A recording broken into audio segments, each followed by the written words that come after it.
반갑습니다. 원일고 학생들. 네, 지난 영상에서는 1910년대 일본의 무단 통치, 힘으로 한국인들을 지배하였던 무단 통치에 대해서 배워보았습니다.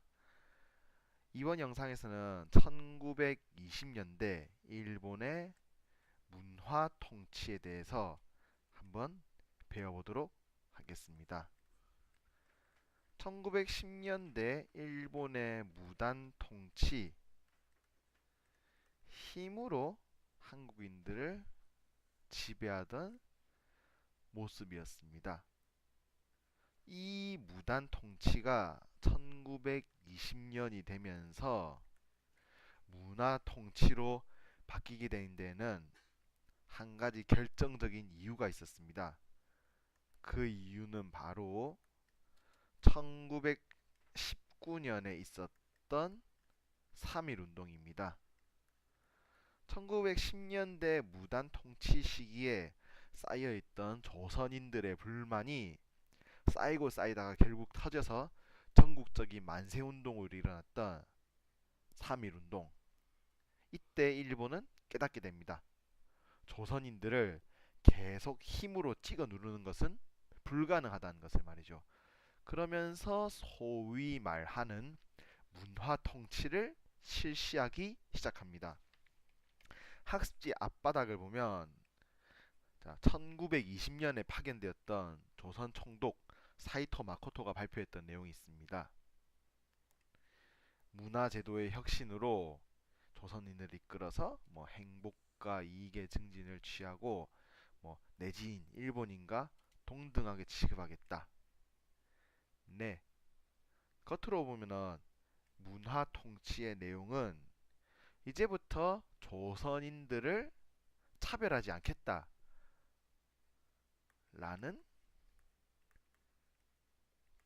것이었습니다. 겉으로는 말이죠. 하지만은 그 실제 모습은 조금 달랐습니다. 지금부터 문화 통치 시기에 일본의 통치 방식이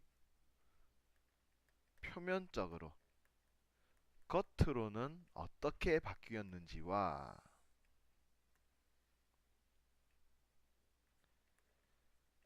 그 실제 모습은 어땠는지 각각 비교해 보면서 살펴보도록 하겠습니다.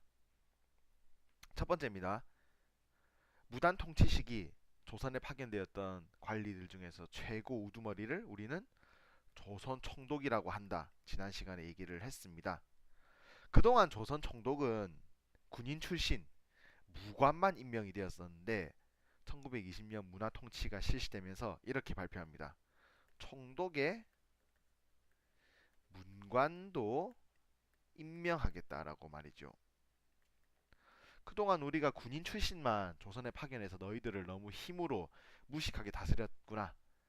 이제부터는 공무원 출신이 문관들을 임명함으로써 너희 조선인들을 조금 더 부드럽게 다스리겠다라고 이야기를 하는 것이죠. 일본의 발표 내용 두 번째. 그동안 너희 조선인들 다스릴 때 우리가 헌병경찰 제도 실시했던 거 미안하다. 그래도 민간인들에게 이제 군인 경찰, 헌병 경찰을 이제 이용하여 통치하는 것을 우리가 조금 과했다. 헌병 경찰 제도를 폐지하고 이제부터 보통 경찰 제도를 실시하겠다고 발표합니다. 일본의 발표 세 번째. 언론, 이제 신문 등을 말합니다. 집회, 사람들이 모이는 것을 말합니다. 출판, 글 쓰는 것을 말합니다. 결사, 사람들이 단체를 만드는 것을 말합니다. 언론, 집회, 출판, 결사에 있어서 일정 정도의 자유를 허락해 주겠다고 발표합니다. 수많은 조선인들은 생각했습니다. 일본이 변했구나 라고 말이죠. 하지만은 시간이 지나면 지날수록 다시 한번 깨닫게 됩니다.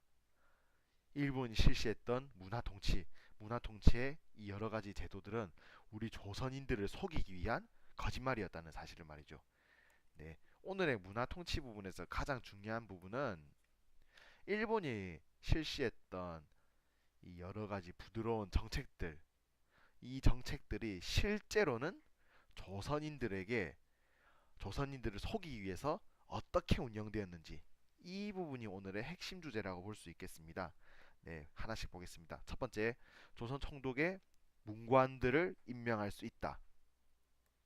1945년 일본이 조선에서 물러나기 전까지 단 한 번도 문관 총독이 임명된 적은 없습니다. 문관 총독을 임명할 수 있었다. 임명할 수 있다라고만 말을 했지 실제로 문관 총독을 임명하진 않고 계속 군인 총독만 오게 됩니다.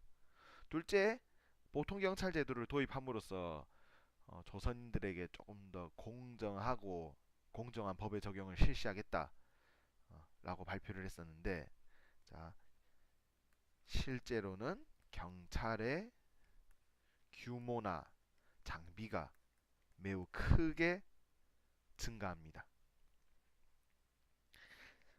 그리고 언론, 집회, 출판, 결사에 있어서 일정 자유를 주겠다라고 했는데, 자, 신문 만들도록 허락해 줍니다. 대신에 미리 신문 검사합니다. 우리는 이것을 검열이라고 부르죠. 검열을 해서 마음에 들지 않는 기사는 삭제하기도 하고, 혹은 신문을 만들 수 없도록 이제 막습니다.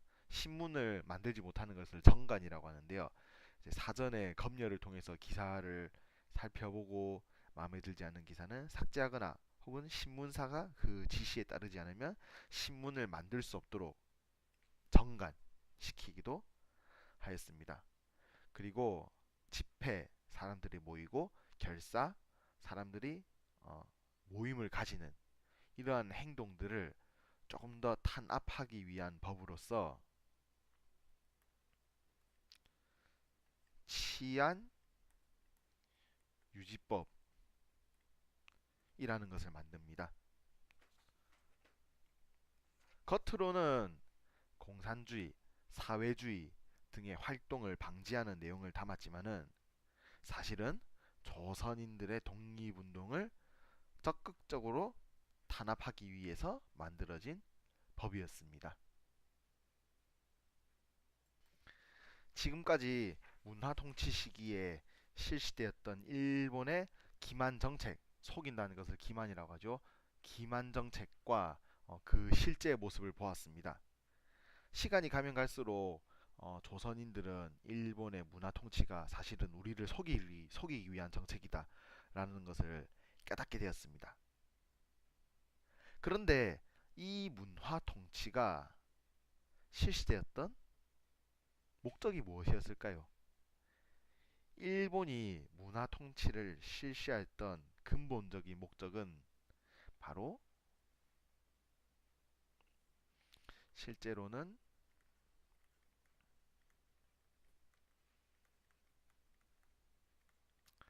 친일파를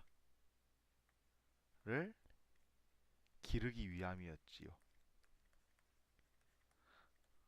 1919년 3.1 운동에서 일본은 조선인들이 단결하면 정말로 우리 일본의 통치에 큰 장애가, 큰 위험이 될 수 있겠다라는 것을 깨닫습니다.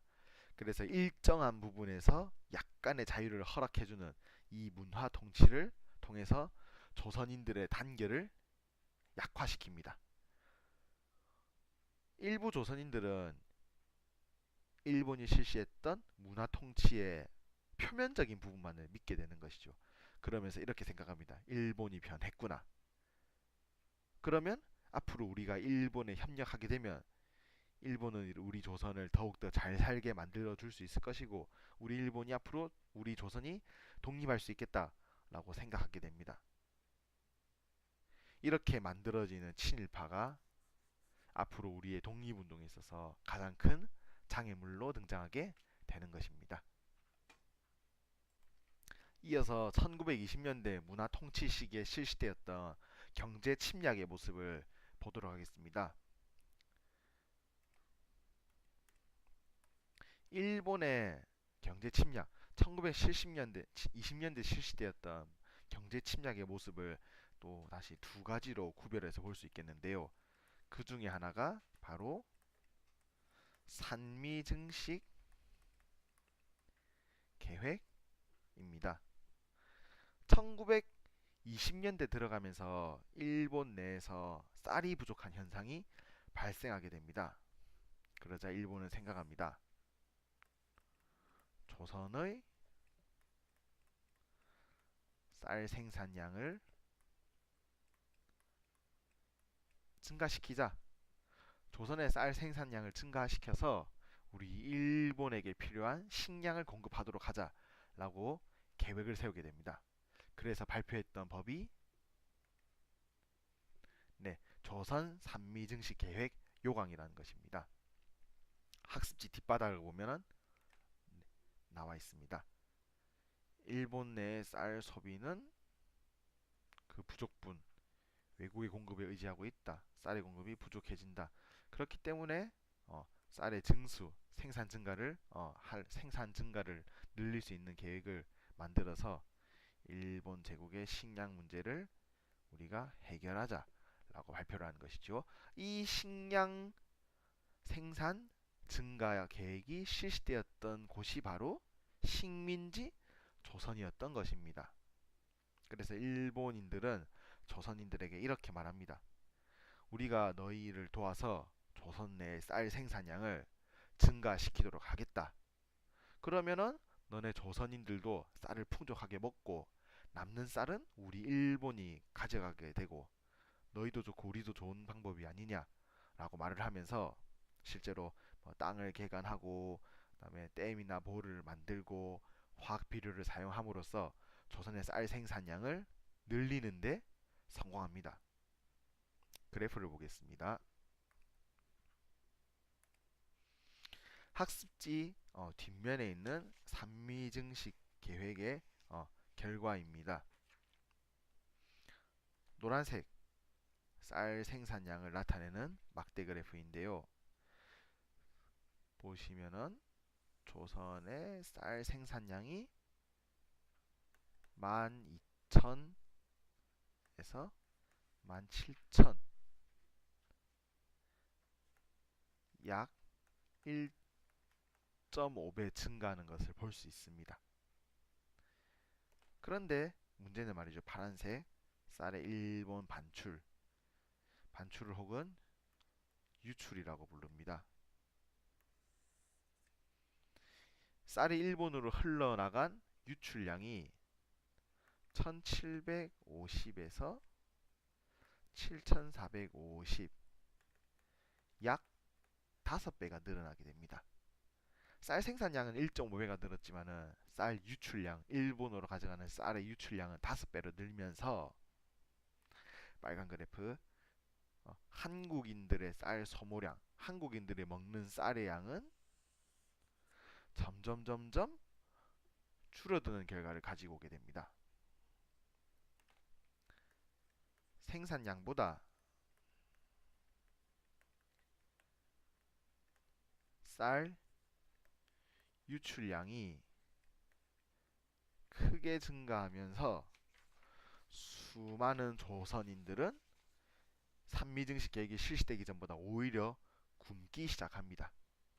그러면서 이제 쌀을 먹지 못하니까 잡곡을 먹게 되고 쌀 생산 증가를 위해서 이제 여러 가지 비용을 투자했던 농민들이 파산하면서 도시나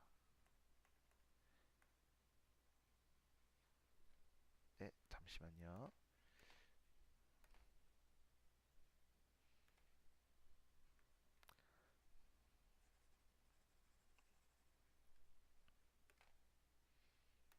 잡곡을 수입해서 먹게 되거나 파산하게 된 농민들이 도시나 국외로 이주하게 되는 결과를 가져오게 됩니다.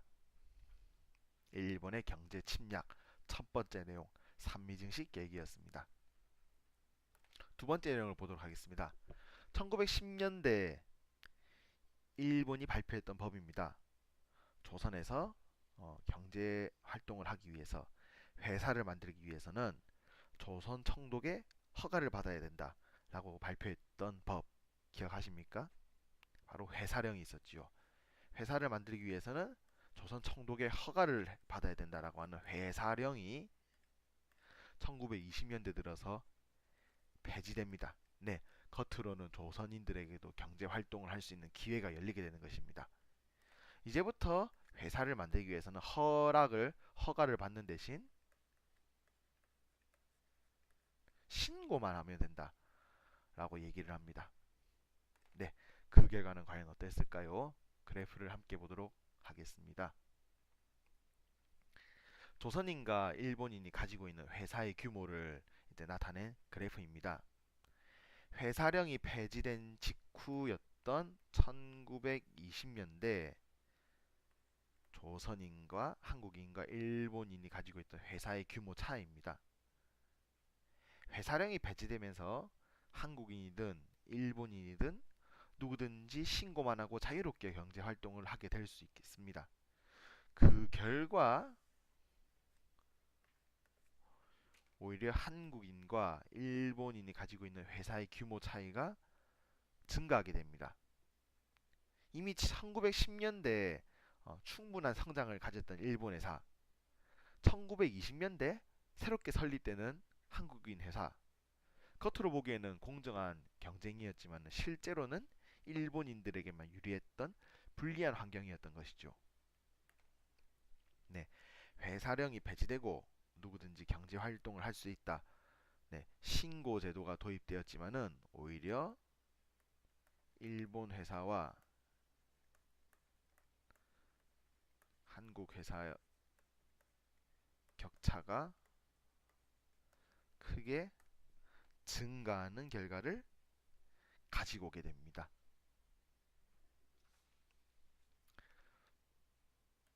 지금까지 1920년대 문화 통치의 모습을 보았습니다. 오늘의 핵심 포인트는 1920년대 문화 통치 시절에 일본인들이 겉으로는 조선인들의 차별을 없애는 정책, 하지만 그 정책들의 여러 가지 실체, 그리고 일본의 경제 침략의 두 가지 내용, 산미증식 계획과 회사령 폐지에 대한 내용입니다. 네, 공부하신 내용들 정리 잘 하시고 33번 학습지 정리 영상에서 찾아뵙도록 하겠습니다.